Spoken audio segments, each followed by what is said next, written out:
আবারও দুঃসাহসিক চুরিকাণ্ড ঘটল কৈলাসহর গৌরনগর আরডি ব্লকের আওতাধীন শ্রীনাথপুর হাই স্কুলে। একবার নয়, দুবার নয়, একাধিকবার এই স্কুলে চোরেরা তাদের ইচ্ছে মতো যা খুশি তা চুরি করে নিয়ে যাচ্ছে। তবে বারবার কৈলাসহর ইরানি থানার পুলিশের শরণাপন্ন হচ্ছেন শ্রীনাথপুর হাই স্কুলের শিক্ষকরা। কমপ্লেন নিয়ে ইনকোয়ারিও হচ্ছে, কিন্তু চুরের টিকির নাগাল পাচ্ছেন না ইরানি থানার পুলিশ বাবুরা।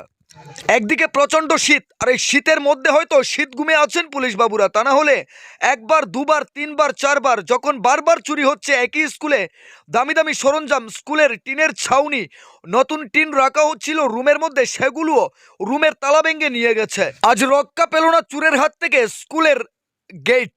দুটি গ্রিলের গেট ছিল দুপাটের, সেই দুটি পাটই ভেঙে নিয়ে গেছে চুরেরা, যার আনুমানিক ওজন হবে কয়েক কুইন্টাল। তবে এভাবে আশ্চর্যজনকভাবে বারবার চুরি হচ্ছে। অতিষ্ঠ হয়ে গেছেন চুরের উপদ্রবে স্কুলের প্রধান শিক্ষক থেকে শুরু করে অন্যান্য শিক্ষকরা। হতভম্ব হয়ে ওনারা ক্যামেরার সম্মুখীন হয়ে বলতে বাধ্য হচ্ছেন, আর আমরা পেরে উঠতে পারছি না। তবে এই চুরের উপদ্রব কিভাবে কমানো যাবে এই প্রশ্ন করলে তিনি বলেন, আমরা সম্পূর্ণভাবে ব্যর্থ।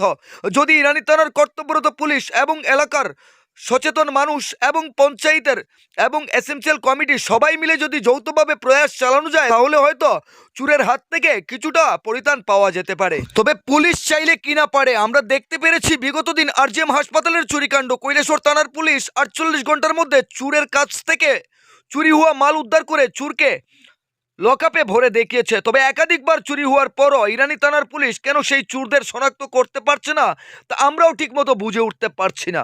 তাই আমরা পুলিশের কাছে জোরালো দাবি রাখবো, এহেন কার্যকলাপ বন্ধ করতে উপযুক্ত যথাযথ ব্যবস্থা গ্রহণ করা হোক এক্ষুনি পুলিশের তরফ থেকে। কি বলছেন স্কুলের প্রধান শিক্ষক ইব্রাহিম আলী, এক প্রতিক্রিয়ায় শোনাবো আপনাদের। ব্যুরো রিপোর্ট, লাল শক্তি নিউজ। স্যার আপনার পরিচয়টা প্লিজ। আমার নাম ইব্রাহিম আলী, শ্রীনাথপুর হাই স্কুলের ভারপ্রাপ্ত প্রধান শিক্ষক। স্যার আমরা বিগত দিনও এই স্কুলের একাধিক চুরিকাণ্ড জনসম্মুখে উঠে এসেছে। এবারও তার ব্যতিক্রম না, স্কুলের গেট আমরা যতটুকু জানতে পেরেছি খুলে নিয়ে গেছে গতকাল রাতে। তো গোটা বিষয়টা নিয়ে কিভাবে দেখছেন স্যার? এই স্কুলের চুরির ঘটনা একটা বড় সমস্যা এবং চুরিটা নিত্যসঙ্গী হয়ে দাঁড়িয়েছে। প্রতি বছরই একটা না দুইটা ঘটনা চুরির ঘটে। গত 6 ডিসেম্বর এই যে পূর্ব দিকের গেট যেটা আছে বাউন্ডারির, সেটার এক পার্ট ভেঙে বিদ্যালয়ে ঢুকে আমাদের যে স্টাফ রুম, এইচএম রুমের করিডোরের যে গেট, সেই গেটটা ভেঙে ভেতরে ঢুকে এখান থেকে প্রচুর জিআই সিট অর্থাৎ টিন নিয়ে গিয়েছে। যথারীতি আমি সেটা আমার হায়ার অথরিটিকে আমি জানাই এবং ইরানি পিএসে এফআইআর করি।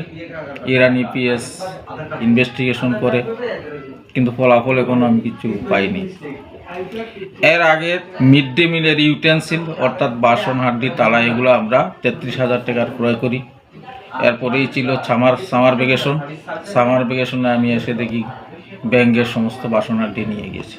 সেটারও এফআইআরের কপি আমার কাছে আছে। তো আজকে আমি বিদ্যালয়ে আসার সময় গেটের সামনে এসে দেখি যে আমার গেটের দুটা পাল্লি নেই। আমি যোগাযোগ করলাম, আশপাশের লোককে জিজ্ঞাসা করলাম যে আমার গেট, কেউ কিছু বলতে পারে না। আমি পঞ্চায়েতের সদস্যদের সঙ্গে যোগাযোগ করি, এসএমসি চেয়ারপারসনের সঙ্গে যোগাযোগ করি, ওনারা বলছেন আসবেন, এসে দেখবেন। আমি আমার হায়ার অথরিটির সঙ্গে এখনও যোগাযোগ করতে পারিনি, ফোন করছি, ওনারা ধরছেন না। আমি যোগাযোগ করব এবং আমি একটা এফআইআর করব ইরানি পিএসে আজকের এই ঘটনার, এবং আমার হায়ার অথরিটিকে জানাবো। তো এভাবে যদি কন্টিনিউয়াস চুরি ঘটতে থাকে, স্কুলের চালের ওই টুলি ছিঁড়ে নিয়ে যায়, মানে চোরের প্রচণ্ড উপদ্রব। আমি ব্যক্তিগতভাবে অতিষ্ঠ এবং আমি আমার হায়ার অথরিটির সঙ্গে আলোচনা করেছি।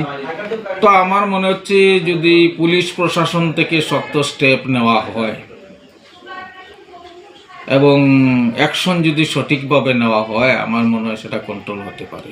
এবং এলাকার যারা নেতৃত্ব আছেন এরাও যদি সহযোগিতা ঠিকমতো করে, হয়তো বা কন্ট্রোল করা যাবে। Thank you sir.